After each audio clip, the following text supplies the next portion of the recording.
and welcome back to the Cameron Roger highlights for the 2023 FSR Pro season. We're here for round number 4, but as ever, my second round of the season. We had a tricky race last time out of Montreal, but as you saw, we were leading the way from pole position, and here is our qualifying lap that got us there.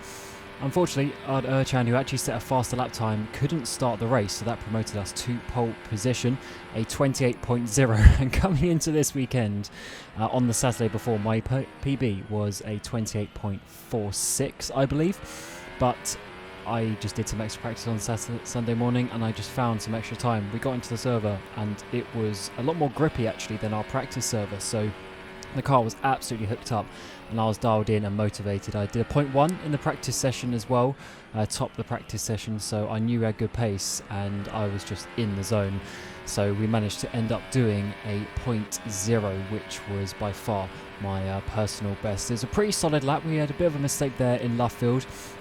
Could have taken a bit more speed here through Cops if I was a bit more brave on the push to pass now through Magus Beggars Chapel. This was such a fun sequence of corners. The car was just so dialed in. Bit of a mistake, too much curb there, not the best exit, so we probably could have gone a little bit faster as well. Got into the 27s. That was my goal for the qualifying session, but either way, doesn't matter. We started from the front, and then coming into the final couple of corners, this was just a pretty solid lap overall. And it's weird to do a PB by 4/10 compared to yesterday and still having a really good result. So we were looking good. We were on the pace today, and we knew that we could fight for the victory.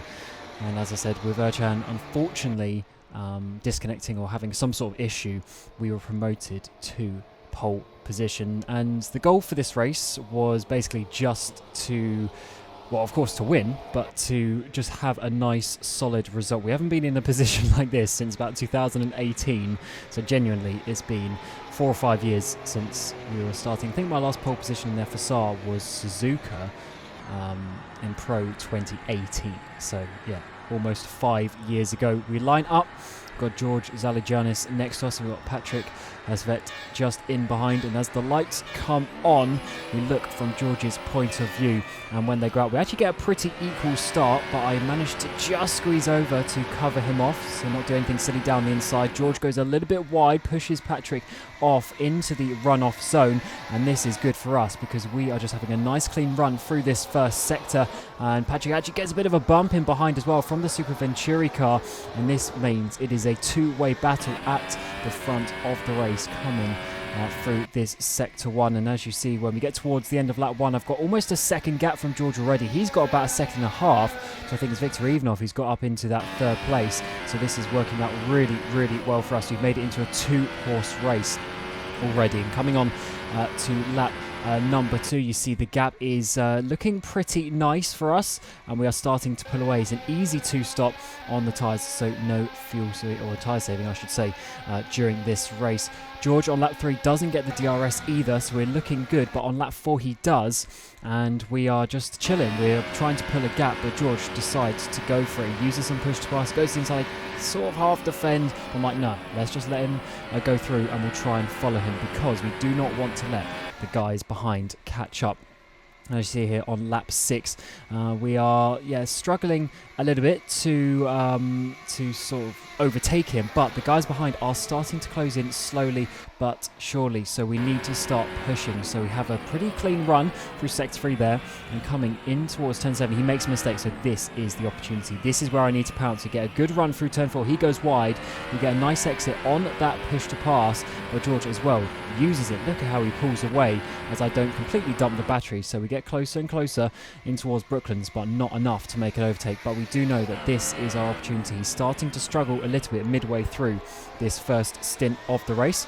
So now on lap 8 we get the run, and we try and use that DRS. We get closer and closer. George doesn't really defend, so we're like easy pickings down the inside, and now this is the time where we need to push. We do not want to let that second train behind us catch up. We want to keep this a two-way fight at the most here at the front of the Silverstone Grand Prix. We jump a little bit further forward onto lap 12. I've managed to get George out of the DRS zone, but he is staying within reach. And as you see, Victor in behind is not a million miles away either, so we need to be careful. And it has turned into a four-way battle. Tom Oldermanger's got through the group as well, so it's 4 cars on this back straight, who, of course, eventually will be the cars we battle for the victory with.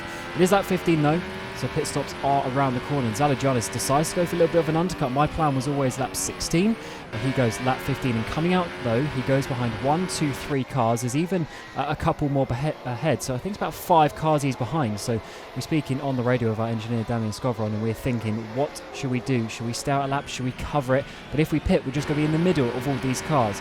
But here is George's out lap. He gets past, I think that's Vagapov there, up the inside of Kops. And here, this is what I'm so impressed with, to be honest. Coming down the hanger straight, not only does he get one, which I think was Frelick, but he's also going to get the Super Venturi into Stowe, and this really saves him. So he actually had a pretty fast outlap there with not any issues. So what happens is I'm coming to pit, but no, we decide to stay out. And at the point where I stay out, we jump back to Zalagianis, and this was before he overtook those 2 cars. So had I known he was going to get the 2 cars, I probably would have pit them, but no, we're committed by this point. We stay out for a 17th lap, assuming that he's going to get stuck behind that traffic. So when we come in, we are expecting him now to undercut us, which is not the worst thing in the world, but it's a little bit annoying considering I had pulled the DRS gap, but that is the situation we are in. So we come back into 2nd place. Got Munier behind, but to be honest, I didn't even notice that he was there. I was so focused on Zalagianis at the front. And we now need to know, we need to overtake on track and try and pull away again, like we did in that first stint. Coming on to lap 18, first time of asking with the DRS, we get closer and closer, and I can see he's not really using too much push to pass, so we have half a look down the inside, but that's not going to happen. But at least we know he's not pushing like crazy at the front. On to lap 19 there. Again, he's not using loads of push to pass to try and put away, so we catch up right at the end. So I dive down the inside just to make him half think about it and really just decide how much he wants to defend, because at the end of the day, this hybrid system is quite a big game with when you use it and where you use it. Coming up to Kops' corner again, I see he's not using it. We get a run, but he defends to the inside. I keep the overspeed to the outside, but of course that's not an overtaking opportunity, so we back out of that one, and we are really starting to push on. But we've got to be careful. We don't want to battle too hard and let Victor and Tom catch up behind. So I know that this is a crucial moment of the race if we can get through. The issue is I've wasted quite a bit of that push to pass with a couple of opportunities that didn't come to fruition. Now coming up this back straight, we are not too close, so we decide to wait until the exit of turn 4. This seems to be a really good overtaking opportunity today, but we are a little bit far back, so we decide to dump the push to pass. We get the run, he defends to the left, so we go even further to the left, not quite on the grass, squeeze it down the inside, and we manage to make that overtake stick, and I'm pretty happy with this one. Also fair play for George for leaving us that space. As you see, he defends the inside, but he doesn't completely go there, so I'm like, right, I'm having it down the inside rather than trying to hang it all the way around, and as you see, we timed it pretty perfectly. No contact, a few centimetres gap in between, and as I said, fair play for George for keeping that a nice, fair battle. I really, really enjoyed that one. So now we have the lead again, and we need to try and pull away. The issue is, with the double DRS around this track, it's so difficult to actually just get them out of that slipstream, out of that DRS range. So we're trying to pull away, and as you see, Victor and Tom are slowly but surely catching us up as well. We jump a bit further forward, I think it's like 27. And as you see, we just can't pull away. He's got some good pace, but not enough to sort of challenge us, but enough just to keep in that slipstream, keeping that DRS. So we jump even further forward to lap 31. So pretty much a whole stint away. We've just been slaving away, pulling him along, unfortunately. Victor's already made a pit, and he's made a bit of a spin as well. So it's turned into a three-way battle with Tom just in behind, in with half a shout as well.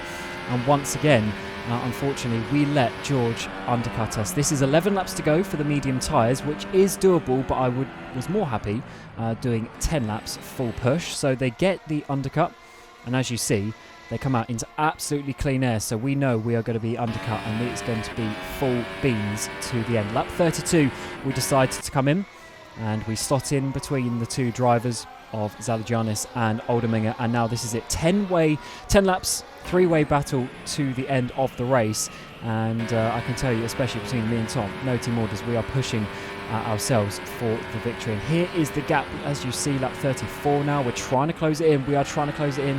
Lap 35. We are basically we just couldn't quite get into that slipstream, into that DRS window. Lap 38 now. And again, we are just still this same gap away. Unfortunately, I didn't have loads of push to pass to use, so I was a little bit limited with my laps, and 2 laps to go. As you see, Tom's all over the back of us as well. So we are starting to get the pressure from behind. So I know I need to, this lap 41, I need to put the pressure on George and try and nail it. George makes a small mistake there, I think, in turn 3.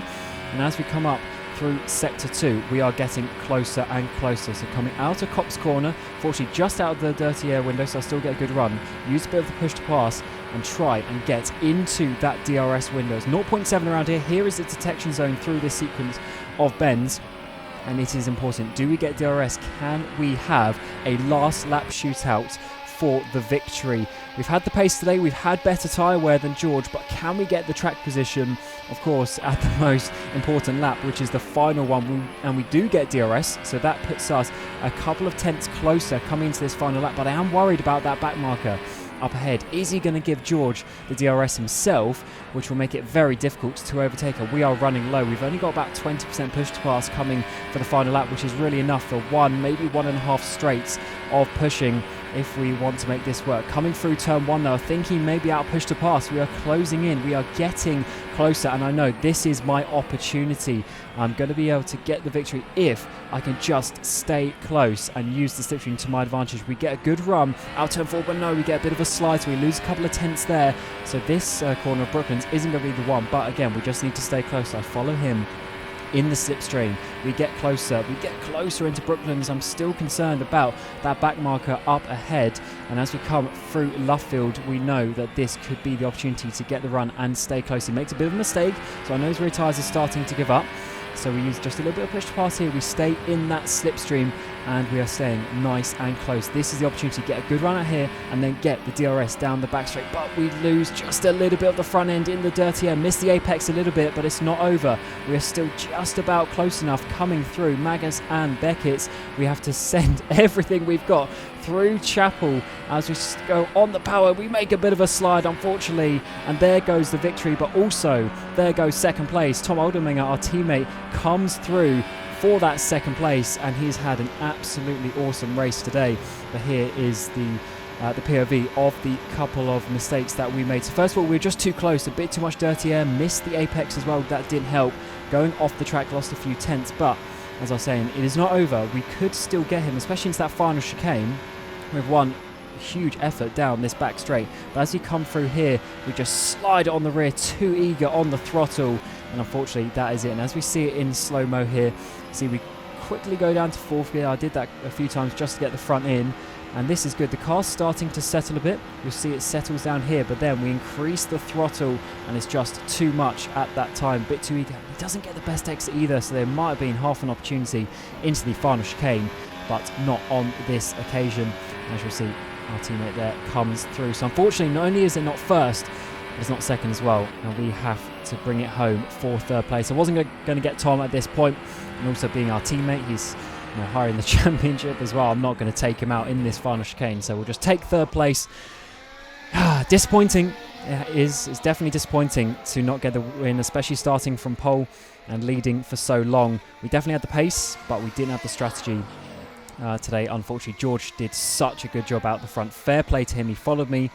Unfortunately, we just couldn't quite get it, and also big shout out to our teammate Tom Olderminger as well. He was down about 8th place at one point and managed to almost get victory. So yeah, definitely a disappointing one, but finally, for the first time in 5 years, we actually were on the pace. And there's Victor Ivanov, and yeah, we're actually on the pace. So I'm pretty happy with that. We had some good practice.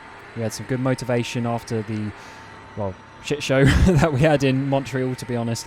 So I'm glad that we could have a clean race, but yeah, still some improvements need to be made for Imola in a few weeks' time. So we'll come back then.